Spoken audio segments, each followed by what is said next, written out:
Bismillahirrahmanirrahim. Alhamdulillahirabbil alamin. Wassalatu wassalamu ala asyrafil anbiya'i wal mursalin nabiyina Muhammad wa ala alihi wa sahbihi ajmain. Pertama-tama marilah kita memuji dan bersyukur kepada Allah Subhanahu wa taala atas limpahan rahmat dan nikmatnya kepada kita semua. Wa in ta'uddu ni'matallahi la tuhsuha. Innal insana ladzalumun kafar. Dan jika engkau menghitung-hitung nikmat Allah, sungguh kalian tidak mampu menghitungnya, dan sesungguhnya manusia itu amat zalim dan amat kufur. Dan di antara nikmat yang Allah Subhanahu wa taala berikan, anugerahkan kepada kita adalah nikmat diberikannya kesempatan kita belajar ilmu agama. Ini nikmat yang paling besar. Sebagaimana kita pernah sebutkan, bahwa orang yang diberikan kemudahan di dalam belajar itu adalah orang yang dipilih oleh Allah Subhanahu wa taala. May yuridillahu bihi khairan yufaqihu fid din. Barang siapa yang Allah inginkan kebaikan pada diri seseorang, maka Allah akan pahamkan dia terhadap agamanya. Kemudian salawat beriring salam, semoga Allah Subhanahu wa taala curahkan kepada Nabi kita Muhammad sallallahu alaihi wasallam, kepada sahabat dan keluarga beliau sekalian.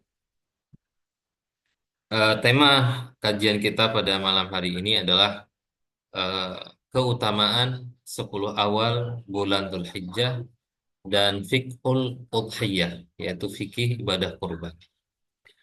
Jamaah yang dimuliakan Allah Subhanahu wa taala, Allah Subhanahu wa taala menjadikan musim-musim kebaikan untuk kita sebagai sebuah rahmat dan nikmat yang sangat besar. Musim kebaikan itu nikmat dari Allah Subhanahu wa taala, ya, di mana pada musim kebaikan itu seorang hamba bisa mendulang pahala, bisa meraup begitu banyak pahala yang telah dipersiapkan oleh Allah Subhanahu wa taala. Dan kita tahu umur umat Muhammad itu sangatlah singkat, antara 60 sampai 70 tahun. Nabi Shallallahu alaihi wasallam bersabda, "A'maru ummati baina sittin wa sab'ina sanah, wa qalilun man yajuzu dzalik." Umur umatku, kata Nabi SAW, berkisar antara 60 sampai 70 tahun. Sedangkan sangat sedikit yang melampauinya, melampaui 70 tahun. Ya. Dan kalau kita melihat umat-umat terdahulu, mereka diberikan umur yang panjang oleh Allah Subhanahu wa taala. Ya, ada di antara mereka yang berumur sampai 300 tahun, 400 tahun, 500 tahun. Ya, tentu ibadah mereka itu sangatlah banyak dan besar dibandingkan umat Muhammad. Tetapi karena umat Muhammad adalah umat yang istimewa, Allah Subhanahu wa taala berikan kita kesempatan, ya, yaitu musim-musim kebaikan, sehingga kita bisa melampaui ibadah-ibadah umat terdahulu. Jadi penting bagi kita untuk mengetahui musim-musim kebaikan itu di dalam setiap tahunnya, agar kita tidak eh, terlewatkan, ya, agar kita tidak kehilangan kesempatan untuk beribadah di musim-musim kebaikan itu. Sepantasnya bagi setiap kaum muslimin untuk mengetahui, ya, bulan-bulan hijriyah, dimulai dari bulan Muharram, Safar, Rabiul Awal, Rabiul Akhir, dan dia mengetahui apa saja sunnah-sunnah, ya, musim-musim kebaikan yang telah Allah Subhanahu wa taala berikan di setiap bulannya. Paling tidak seorang hamba melakukan ibadah puasa 3 hari di setiap bulannya. Nah, eh, salah satu musim kebaikan yang Allah Subhanahu wa taala yang Allah Subhanahu wa taala berikan kepada kita dan yang akan kita jumpai jika Allah Subhanahu wa taala memanjangkan umur kita, yaitu 10 awal bulan Dzulhijjah, ya. Di mana sekarang kita berada di 10 terakhir bulan Dzulqa'dah, dan nanti, ya, akan memasuki tanggal 1 bulan Dzulhijjah. Dan 10 awal bulan Dzulhijjah adalah hari-hari terbaik dalam setahun. Hari-hari terbaik dalam setahun. Bahkan ada khilaf di antara para ulama, mana yang lebih baik, 10 akhir bulan Ramadan atau 10 awal bulan Dzulhijjah. Dijelaskan oleh Syekhul Islam Ibnu Taimiyah rahimahullah taala, jika 10 akhir bulan Dzulhijjah itu yang terbaik malam-malamnya. Karena salah satu malamnya itu terdapat malam Lailatul Qadar. Itu musim kebaikan yang luar biasa. Lailatul Qadri khairum min alfi syahr. Ya, satu malam Lailatul Qadar itu lebih baik daripada 1.000 bulan atau yang setara dengan 80 sekian tahun. Itu lebih baik dari 80 tahun. Bukan sama 84 tahun, tapi lebih baik daripada itu. Nah, jadi kalau malam-malam kata Ibnu Taimiyah yang lebih baik adalah 10 malam terakhir bulan Dzulhijjah, bulan Ramadan. Ya, sehingga ya sangat dianjurkan bagi orang yang berada di 10 akhir bulan Ramadan untuk tidak tidur. Bahkan bagus bagi dia untuk begadang. Ya, bahkan lebih bagus bagi dia untuk memfokuskan dirinya beriktikaf di masjid. Ya, tidak melakukan hal-hal yang berkaitan dengan duniawinya. Dia mengkhususkan ibadahnya kepada Allah Subhanahu wa taala. Malam dia beribadah sepanjang malam. Adapun siangnya eh, dia eh, apa namanya? Dia tidur, dia istirahat di siang harinya. Adapun 10 awal bulan Dzulhijjah kata Ibnu Taimiyah itu yang terbaik adalah hari-harinya.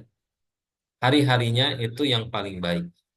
Ya, karena di antara hari-harinya itu ada hari Tarwiyah yaitu tanggal 8 Zulhijjah. Ada hari Arafah tanggal 9 Zulhijjah dan ada hari Nahar, Yaumun Nahar, Idul Adha pada tanggal 10 Zulhijjah. Jadi bisa dibedakan ya. Dan kalau kita mengetahui waktu-waktu yang istimewa di sini, maka kita bisa membuat skala prioritas. Jadi kalau di 10 awal bulan Zulhijjah, kita harus lebih giat beribadah di siang harinya daripada di malam harinya. Sedangkan di 10 akhir bulan Ramadan, kita harus giat beribadah di malam harinya dibandingkan siang harinya.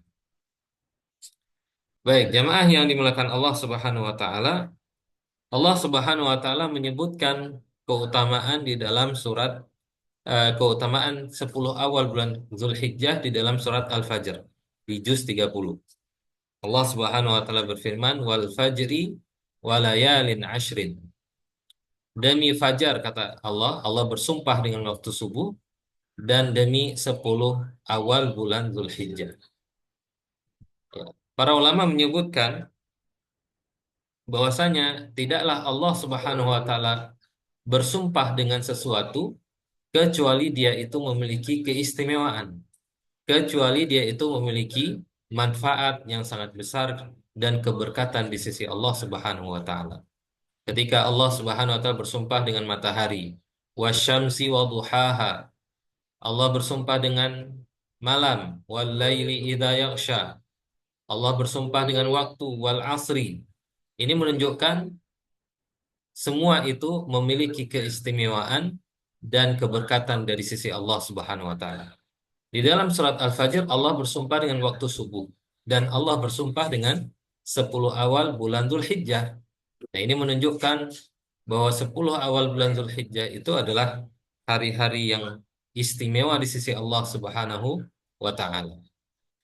Lebih spesifiknya, Nabi SAW pernah bersabda di dalam hadis yang diriwayatkan oleh Ibnu Abbas radhiyallahu taala anhuma.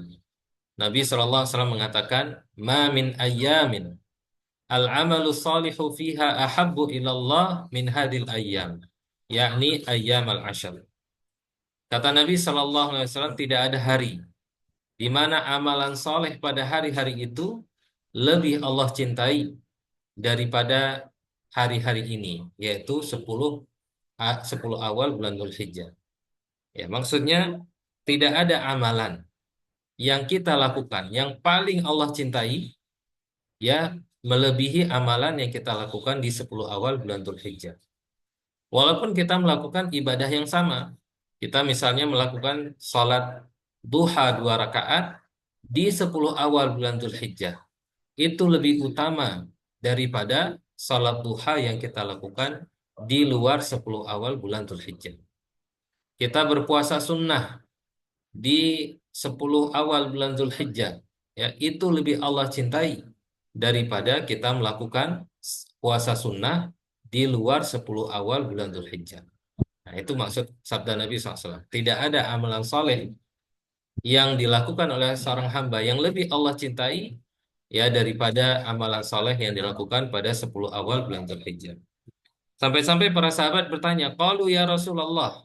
Mereka berkata, yaitu para sahabat berkata, bertanya, "Walal jihadu fi sabilillah." Tidak jihad fi sabilillah ya Rasulullah? Tidak jihad juga fi sabilillah? Masya Allah.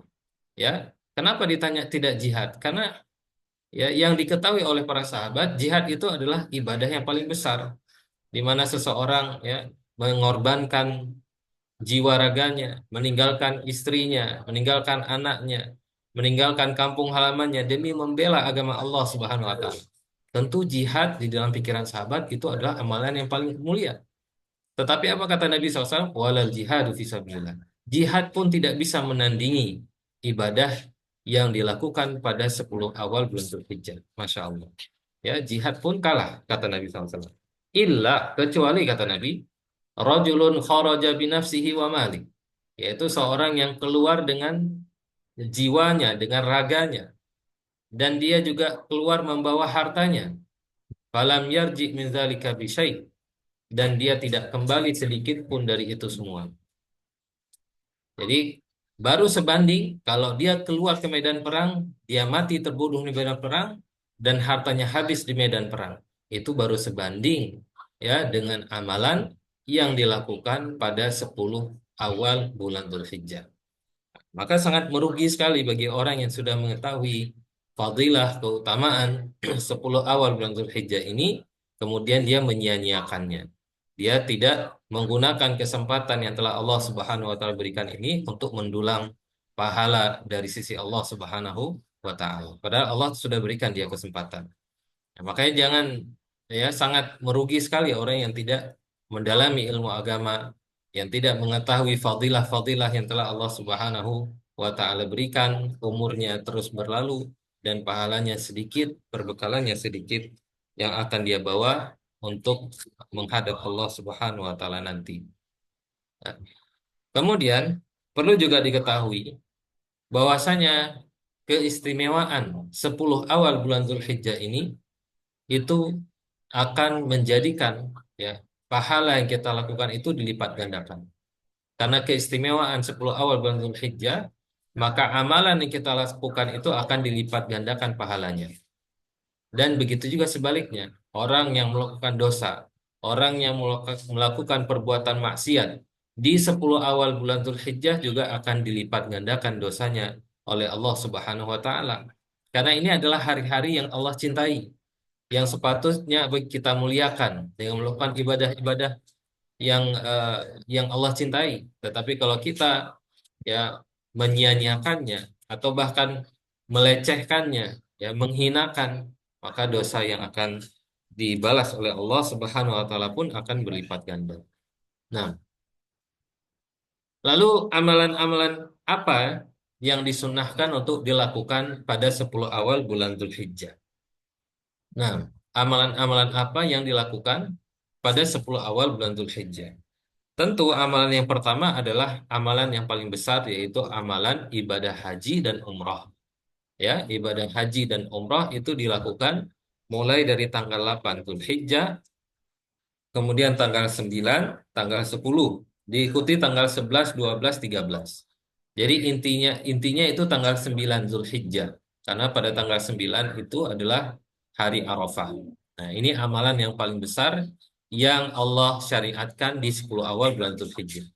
Nah, kemudian eh, amalan yang kedua yang Allah Subhanahu wa taala syariatkan di awal bulan Zulhijjah adalah ibadah udhiyah, yaitu berkurban, ya. Ibadah berkurban dengan menyembelih hewan kurban.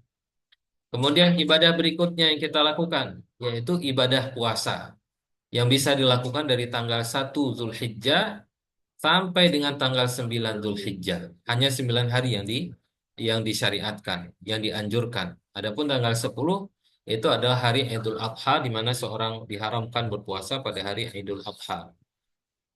Ya, jadi harus ya kita menggunakan kesempatan ini dengan berpuasa. Karena puasa itu ibadah, salah satu ibadah yang paling mulia di sisi Allah. Allah Subhanahu wa taala berfirman dalam hadis qudsi, kullu amal ibni Adam lahu illa siyam. Semua amalan anak Adam itu untuk dia. Dia melakukan sholat itu untuk dia, kata Allah. Dia melakukan sedekah, dia memberikan sedekah untuk dia semuanya. Illa siyam, kata Allah, fa innahu li. Kecuali puasa. Puasa itu untukku, kata Allah. Wa ana ajzi bih, dan aku yang akan langsung membalas ganjaran puasa dia. Nah, Masya Allah. Jadi harus bersemangat untuk berpuasa. Ya, kalau bisa, ya puasa itu dilakukan dari tanggal 1 sampai tanggal 9. Kalau tidak sanggup, maka boleh diselang-seling. Ya, tanggal 1 puasa, tanggal 2 berbuka, tanggal 3 puasa lagi. Kalau tidak sanggup, ya, maka hendaknya tanggal 8 hari Tarwiyah dan tanggal 9. Dan kalau tidak sanggup tanggal 8, maka jangan tinggalkan hari tanggal 9, yaitu hari Arafah. Karena kalau ketinggalan puasa di hari Arafah, ya itu merupakan kerugian yang sangat besar. Karena Nabi SAW mengatakan, ya puasa Arafah ahtasibu indallah. Aku berharap, aku memohon, ya dengan puasa 1 hari bulan Arafah, maka Allah akan ampuni dosa setahun yang telah lalu dan setahun yang akan datang. 2 tahun sekaligus akan diampuni dosa-dosa kecil yang kita lakukan dengan berpuasa 1 hari di tanggal 9 Dzulhijjah, itu hari Arafah. Baik, kemudian amal yang berikutnya yaitu kita memperbanyak melakukan sholat-sholat sunnah di 10 awal bulan Dzulhijjah. Nah, dimulai dari sholat, tentu sholat wajib, kemudian sholat rawatib, kemudian sholat duha, sholat malam, dan seterusnya. Kita memaksimalkan waktu-waktu kita untuk melaksanakan ibadah ibadah sholat. Ya, kemudian membaca Al-Quran. Ya, membaca Al-Quran di 10 awal bulan Dzulhijjah. Sibukkan diri kita dengan berzikir kepada Allah, diantaranya dengan membaca Al-Quran. Ya, kalau kita mau mengkhatamkan dalam 10 hari, maka minimal kita membaca dalam 1 harinya 3 juz. Maka dalam 10 hari, ya kita akan menamatkan 30 juz. Ya, semoga Allah memberikan kemudahan untuk kita semua.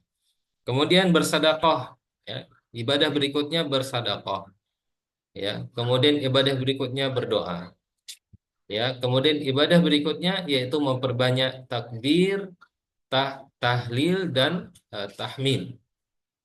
Itu yang kita baca, Allahu Akbar, Allahu Akbar, Allahu Akbar, La ilaha illallah, Allahu Akbar, Allahu Akbar, walillahil hamd.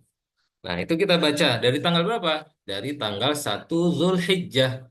Dari terbenamnya matahari tanggal 1 Zulhijjah. Ya, itu sudah disyariatkan sebenarnya untuk bertakbir. Tapi memang sunnah ini sudah banyak ditinggalkan oleh kaum muslimin.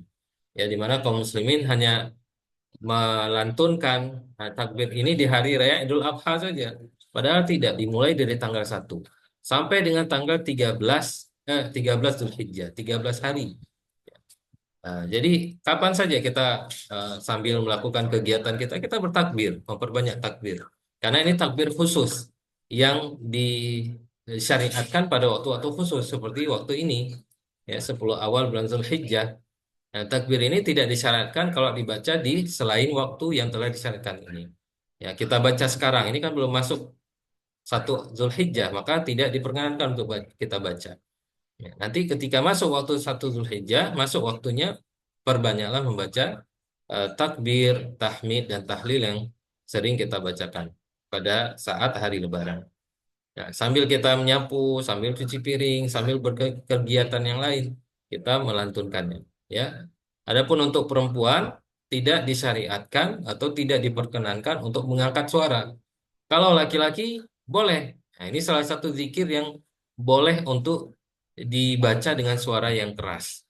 Bahkan Ibnu Umar, ya, dan Abu Hurairah radhiyallahu taala anhu ketika datang 1 awal Zulhijjah, ya, tanggal 1 Zulhijjah itu mereka datang ke pasar-pasar dengan membaca takbir yang besar-besar, Allahu Akbar, Allahu Akbar, sehingga penduduk pasar pun mengikuti takbir yang mereka bacakan. Nah, seperti itu agar sunnah ini hidup seperti itu, ya. Nah, ini juga menunjukkan bahwasanya konsep di dalam Islam, ya, Hari Raya Idul Adha itu lebih meriah sebenarnya. lebih lebih seru ya daripada hari raya Idul Fitri. Kita lihat dari sisi waktu. Kalau waktu hari raya Idul Fitri cuma 1 hari saja selesai, yaitu dimulai dari terbenamnya matahari tanggal 1 Syawal, di situ disyariatkan untuk takbir sampai dengan ketika mau hendak melaksanakan sholat Idul Fitri. Sudah selesai takbir. Setelah itu kita pulang ke rumah itu tidak ada lagi bacaan takbir, tahmid dan tahlil. Nggak ada. Sedangkan di bulan Zulhijjah itu dari tanggal 1 itu sudah dimulai. Ya. Nah, ini menunjukkan ya hari raya Idul Adha itu lebih seru ya, lebih semangat, lebih semarak. Begitu juga pada hari raya Idul Adha itu ada makanan enak, yaitu daging. Daging yang dibagikan kepada kaum muslimin. Nah, baik. Kemudian kita akan bahas atau mendalami salah satu ibadah yang sudah kita sebutkan yang berkaitan dengan eh, tanggal 10 bulan Dzulhijjah, yaitu ibadah fiqhul udhiyah, ibadah berkurban. Nah, udhiyah di dalam bahasa Arab adalah ma yuzbahu minal ibil awil bakar awil ghanam. Udhiyah itu adalah apa yang disembelih ya berupa onta atau sapi atau kambing ya taqarruban ilallah dalam rangka untuk mendekatkan diri kepada Allah Subhanahu wa taala yaumal Id pada hari Idul Adha.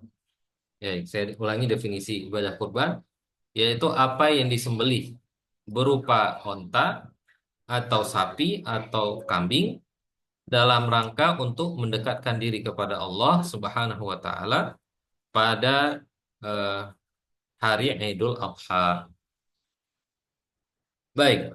Lalu apa hukum menyembelih hewan kurban pada hari Idul Adha? Para ulama berbeda pendapat, ya, menjadi 2 pendapat. Ada ulama yang mengatakan hukumnya wajib, ya, bagi orang yang mampu. Nah, ini sama seperti ibadah haji, wajib bagi orang yang mampu. Dan wajib di sini setiap tahun, kalau dia mampu. Ini pendapatnya Imam Abu Hanifah. Makanya di dalam mazhab Hanafi itu ibadah kurban itu hukumnya wajib. Nah, sedangkan pendapat yang kedua yaitu pendapat jumhur ulama, yaitu pendapatnya Imam Malik, Imam Syafi'i, Imam Ahmad dan imam yang lain mengatakan bahwa hukum ibadah menyembelih hewan kurban itu adalah sunnah muakkadah, sunnah yang sangat sangat sangat dianjurkan ya bagi yang mampu. Nah, dalilnya adalah surat Al-Kautsar yang semuanya kita hafal. Allah berfirman di ayat kedua, "Fasholli li rabbika wanhar." Maka salatlah untuk Rabbmu wahai Muhammad dan menyembelihlah dan sembelihlah dan lakukan penyembelihan. Ya, maka salatlah untuk Rabbmu wahai Muhammad dan lakukanlah penyembelihan. Nah, di sini di ayat ini Allah mulai dulu dari salat. Ya, harus sholat Idul Adha dulu, baru penyembelihan. Kalau dibalik penyembelihan dulu, kemudian baru dilakukan sholat, maka penyembelihan itu tidak dianggap sebagai ibadah kurban, ya, tetapi daging biasa yang disembelih oleh seseorang. Ya, kemudian dalil dari sunnah Nabi Shallallahu Alaihi Wasallam yaitu apa yang diceritakan oleh sahabat Anas bin Malik radhiyallahu taala anhu. Apa kata Anas? Annan Nabiyya sallallahu alaihi wasallam dhaha bikabsyaini amlahaini akranain. Bahwasanya Nabi sallallahu alaihi wasallam menyembelih 2 kibas. Amlahain. Amlahain itu kibas yang memiliki warna putih, ya. Seluruh badannya berwarna putih, kecuali di sekitar matanya itu berwarna hitam. Kemudian di perut dan dadanya berwarna hitam dan di kaki-kakinya berwarna hitam. Nah, ini adalah spesifikasi hewan kurban yang paling afdol karena menyerupai hewan kurban yang disembelih oleh Nabi Shallallahu Alaihi Wasallam. Dan ini harganya kalau ada di tempat-tempat penjualan hewan kurban, kalau ada hewan seperti ini, hewan kurban seperti ini, kambing misalnya, ini adalah yang paling mahal harganya. Nah, kemudian akrona ini. dua kibas yang Rasulullah SAW sembelih itu memiliki dua tanduk. Dzabahahuma biyadih, kata Anas. Dan Nabi SAW menyembelih kedua ekor hewan kurbannya itu dengan tangan beliau sendiri. Nah, ini yang paling afdal dikatakan oleh para ulama. Ya, seorang menyembelih hewan kurbannya sendiri. Kalau dia bisa. Ya, apakah itu laki-laki atau perempuan? Ya, boleh menyembelih hewan kurban kita sendiri. Ya. Bahkan ketika kita menyembelih kita baca Bismillah Allahu Akbar. Allahumma taqabbal minni wa min ahli misalnya. Bismillah Allahu Akbar ketika kita menyembelih kemudian kita ucapkan ya Allah terimalah ini dariku dan dari keluargaku. Nah, wasamma wa kabbara. Nabi SAW ketika menyembelih kata Anas, Nabi mengucapkan bismillah dan bertakbir. Bismillah Allahu Akbar. Nah, ini hadis riwayat Imam Bukhari dan Imam Muslim. Baik, kemudian pembahasan berikutnya yaitu syarat-syarat bagi orang yang menyembelih hewan kurban. Apa aja syaratnya? Biar dia sah melakukan penyembelihan hewan kurban. Yang pertama, dia beragama Islam. Orang yang berkurban itu harus beragama Islam. Sedangkan kalau dia orang kafir, maka ya hukum kalau dia menyembelih hewan kurban, maka dia tidak sah dan tidak mendapatkan pahala di sisi Allah Subhanahu wa taala. Karena masuk Islam mengucapkan dua kalimat syahadat itu adalah gerbang, ya, pintu gerbang yang harus dilalui oleh seseorang untuk mendapatkan keridhaan Allah Subhanahu Wa Taala. Yang pertama dia Islam. Yang kedua dia itu harus balik dan berakal. Orang yang menyembelih itu sudah cukup umur, balik dan dia berakal. Dan yang ketiga adalah alistita'ah, dia mampu. Nah, dan yang dimaksud mampu di dalam bab ini adalah dia di hari Idul Adha itu atau hari Ayyamut Tasyrik 11, 12, 13 dia itu memiliki uang untuk membeli hewan kurban dan memiliki kelebihan untuk makanan dia dan keluarga dia di hari itu. Nah, itu sudah dianggap mampu untuk menyembelih hewan kurban. Dia memiliki uang untuk membeli hewan kurban dan ada kelebihan dari uang itu untuk makanan dia dan keluarga dia di hari itu. Itu sudah dianggap mampu, ya, di dalam melaksanakan penyembelihan hewan kurban. Dan juga para ulama mengatakan bagi yang tidak mampu, boleh bagi dia untuk berhutang, ya, asalkan dia memiliki keyakinan dia bisa membayar hutangnya tersebut.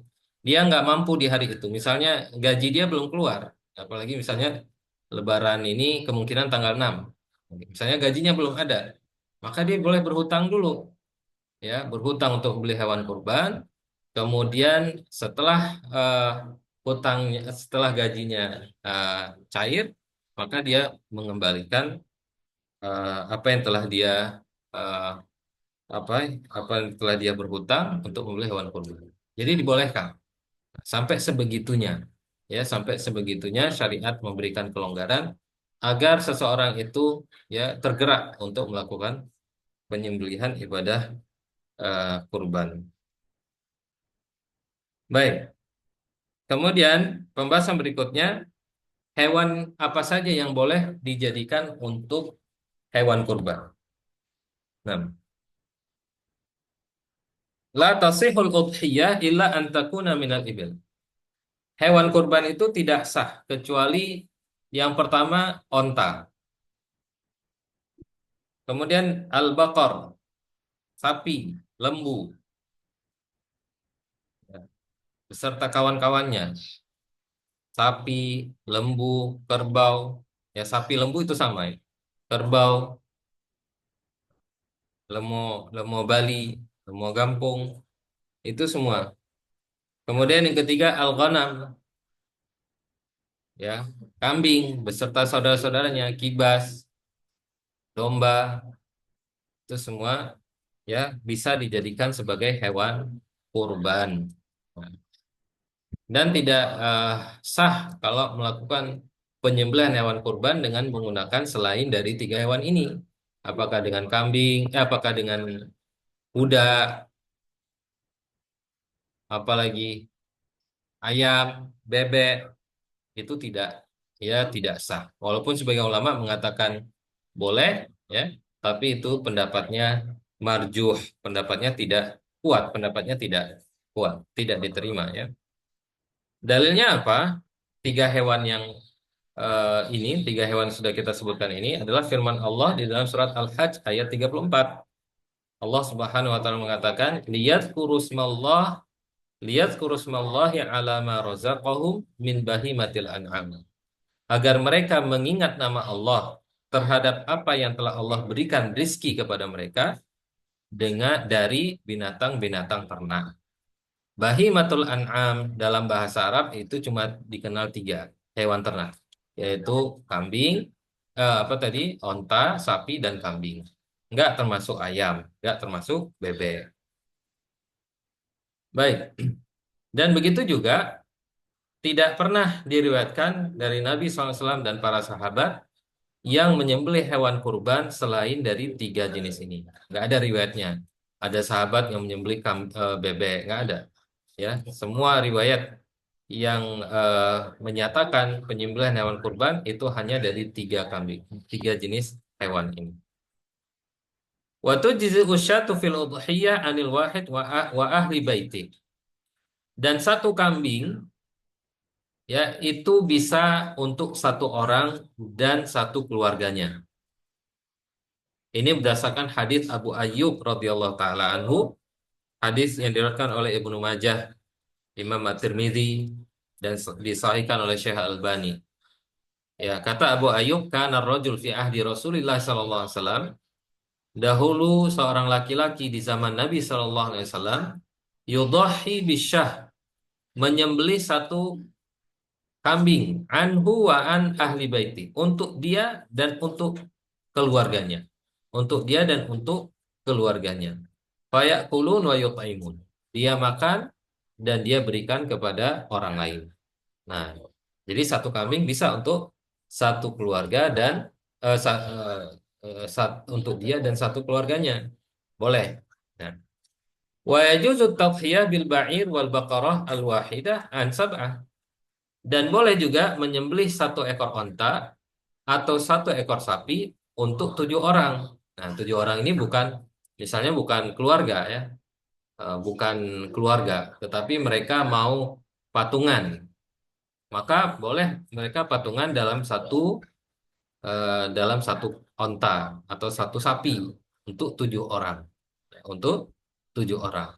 Nah, dan masing-masing orang dari 7 orang ini bisa dia ikutkan keluarganya dan dia niatkan untuk keluarganya juga boleh.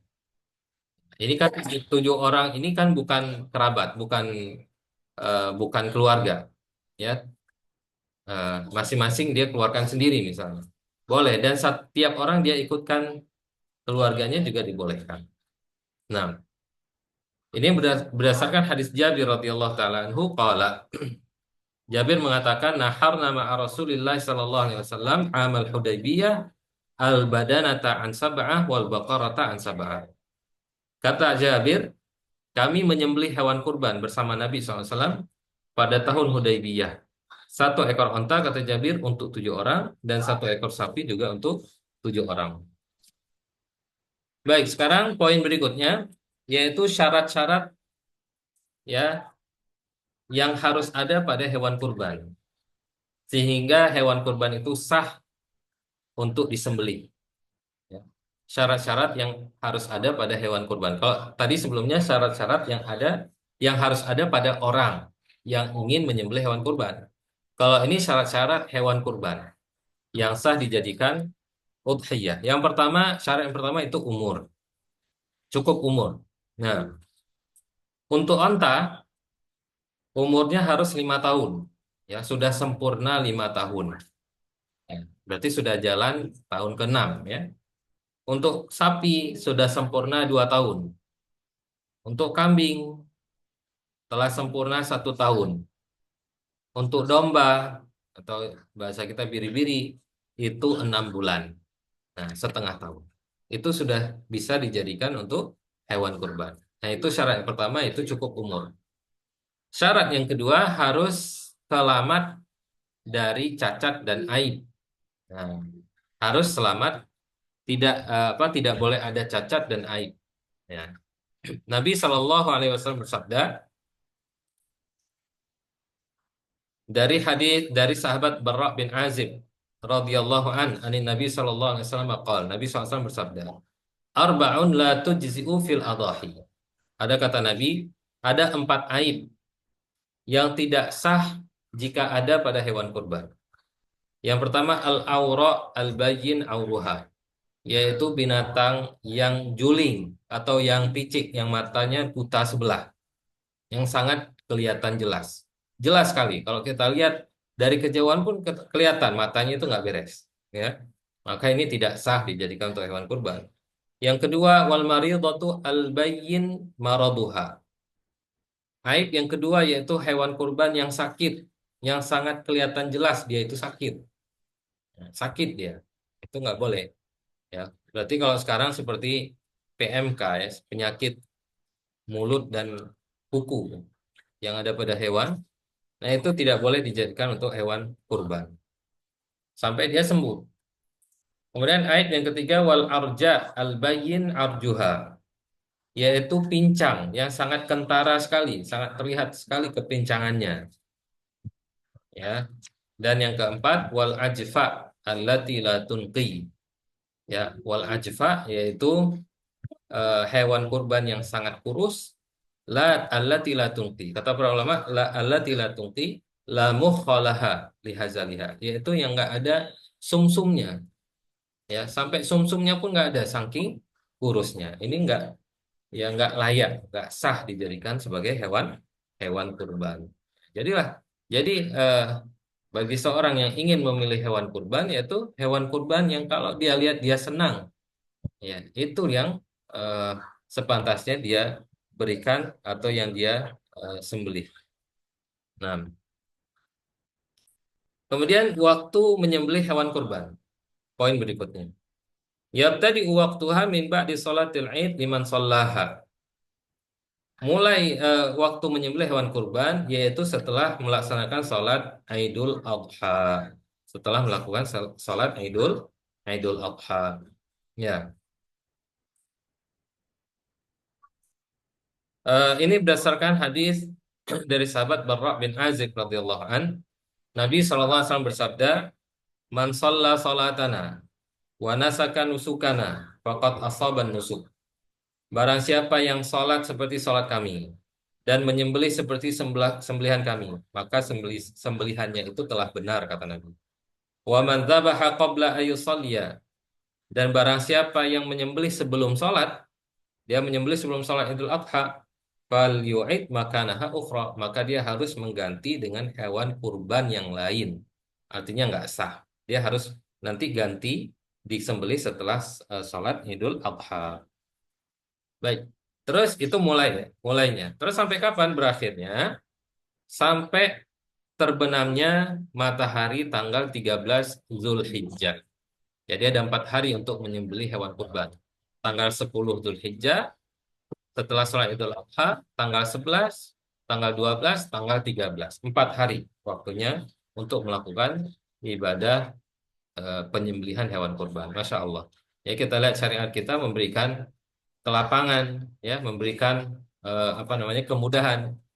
Ada orang yang tidak mampu di tanggal 10, ternyata dia mampu di tanggal 11, maka masih ada kesempatan. Begitu seterusnya, nggak mampu tanggal 11, tanggal 12, dan seterusnya. Jadi ada 4 hari untuk penyembelihan hewan kurban. Ya. Namun yang paling afdal, kata para ulama, wal afdal dzabhuha ba'dal faraq minas shalah, min shalatil Id. Yang paling afdal itu hewan kurban yang dilakukan seusai sholat Idul Adha. Itu yang paling afdal. Nah, makanya kita eh, waktu melaksanakan sholat Idul Adha itu dipercepat, ya, dibandingkan sholat Idul Idul Fitri. Kalau Idul Fitri waktunya agak lebih eh, lebih lama, ya. Waktu waktu pelaksanaan sholat Idul Fitri itu lebih lama.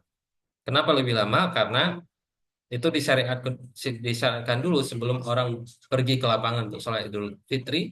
Orang itu disyariatkan untuk makan dulu, berbuka puasa agar dia nggak dianggap puasa karena sebelumnya di bulan Ramadan dia belum berpuasa. Sedangkan di pelaksanaan sholat Idul Adha itu dipercepat.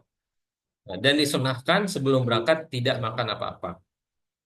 Kenapa dipercepat? Karena salah satu hikmahnya adalah agar cepat melaksanakan ibadah penyembelihan hewan hewan kurban. Jadi yang lebih afdal dilakukan pada hari yang sama dengan salat Idul Adha itu tanggal 10.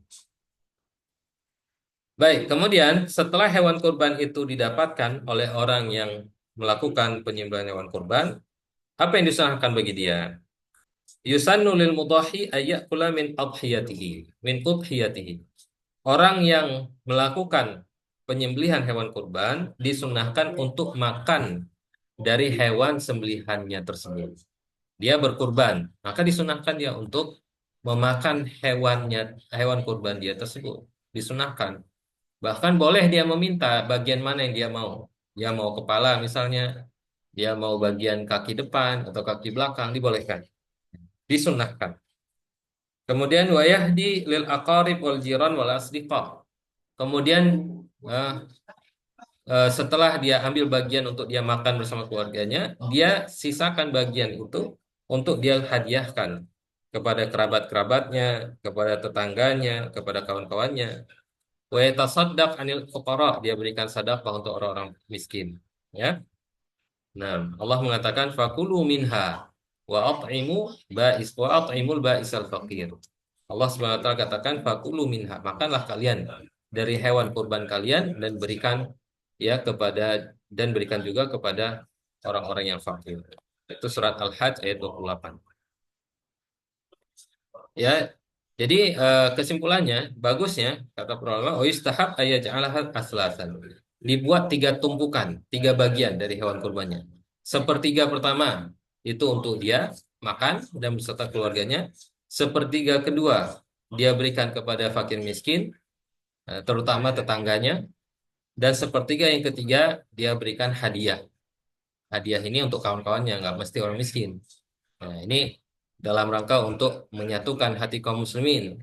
Nabi SAW bersabda, tahadu, tahabu. Salinglah kalian memberikan hadiah, maka kalian saling saling mencintai. Salah satunya adalah memberikan hewan kurban. Bahkan ya boleh memberikan hewan kurban kepada tetangga yang tidak muslim. Ya, ya. Karena bisa jadi dengan sebab diberikan hewan kurban, maka dia akan tertarik dengan agama Islam. Nah, baik, pembahasan terakhir, ma yalzam muridut tadhiyah idza dakhalat asyru Dzulhijjah. Apa yang harus ditahan? Apa yang harus apa namanya? eh, dilakukan? Apa yang harus dilakukan oleh orang yang ingin menyembelih hewan kurban pada ketika masuk 10 awal bulan Dzulhijjah? Ya. Nah,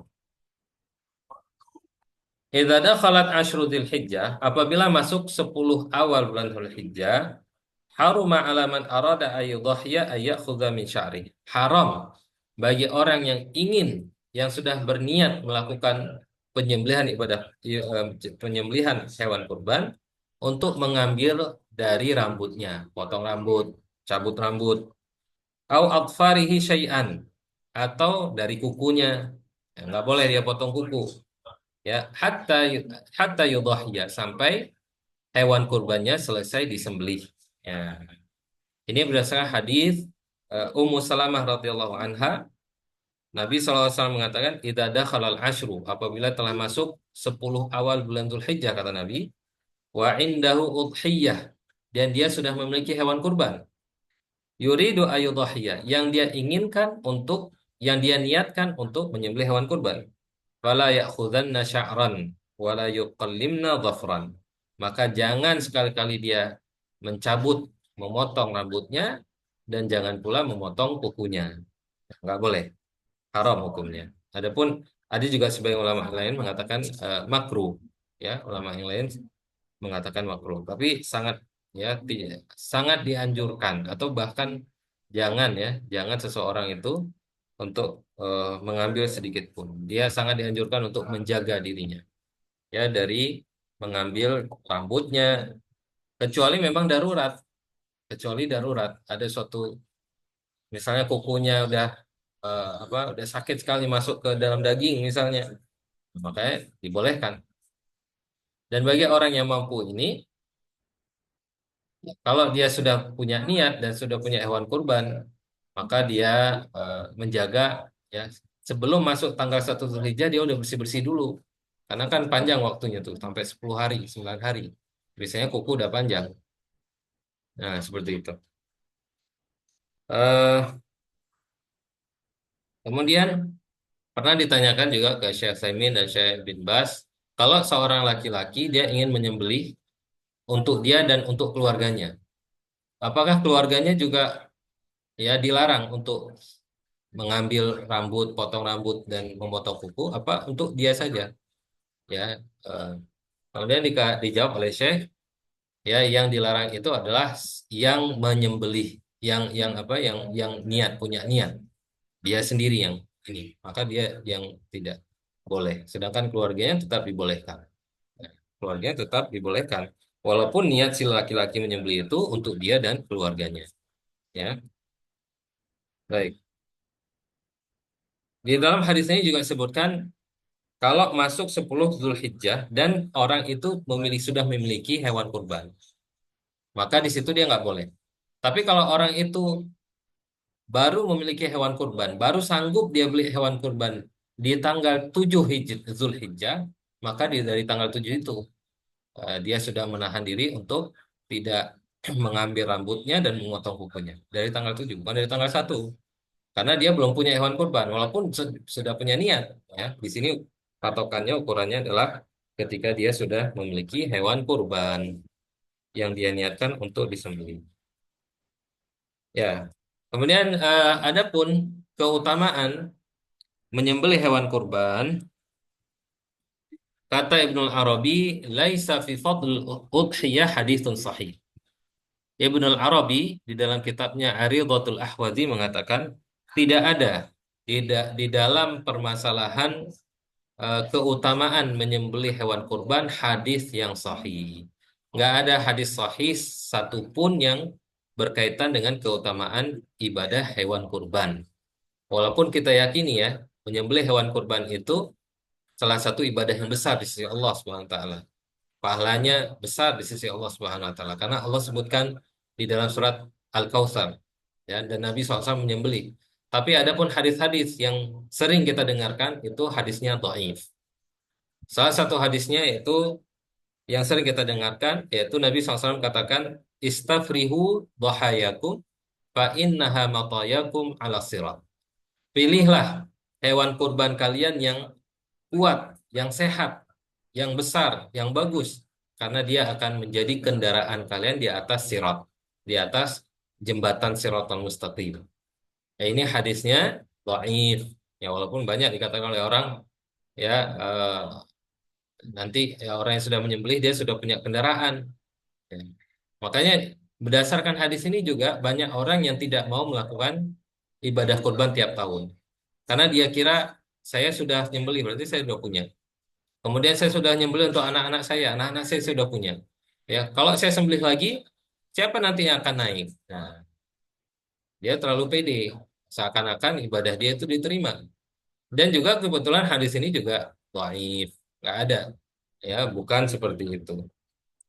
Kemudian ada juga yang hadis yang sering kita dengarkan berkaitan dengan keutamaan ini.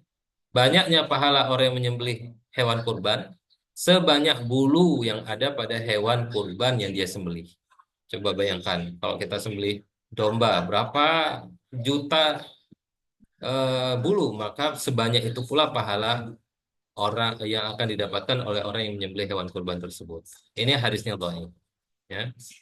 Hadisnya dhaif. Dan hadis berikutnya eh, yaitu yang menyatakan bahwasanya sebelum darah hewan kurban jatuh ke tanah, ke bumi, maka sudah duluan pahala penyembelihan itu sudah didapatkan oleh orang yang menyembelih hewan kurban. Ini juga hadisnya dhaif.